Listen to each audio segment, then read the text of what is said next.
Wiese. Wir gucken den Affen beim Rumbacken zu.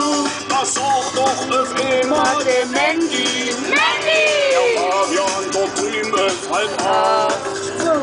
Der hat ja am Arsch keine Haare. Ich frage mich, wer sowas macht. 1, 2, 3, 4. Wer hat den Affen den Popo rasiert? Yippie, den Popo rasiert. Wer hat den Affen den Popo rasiert? Yippie, den Popo rasiert.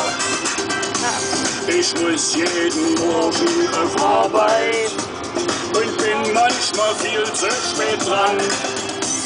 Mein Chef ist so doof wie ein Eimer und meckert so oft wie kann. Ach, soll er doch motzen, da kommt es für mich nicht drauf an.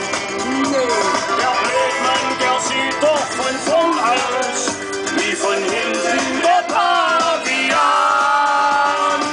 Und deshalb frage ich euch, wer hat den Affen den Popo rasiert?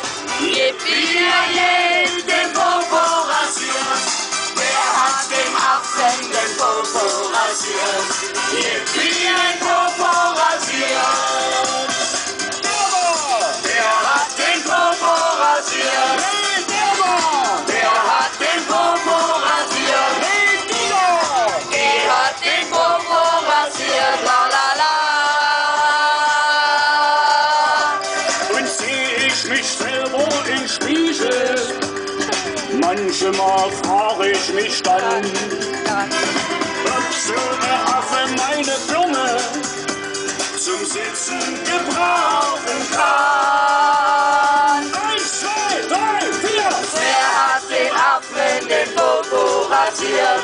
Yippie, den Popo rasiert. Wer hat den Affen den Popo rasiert? Yippie,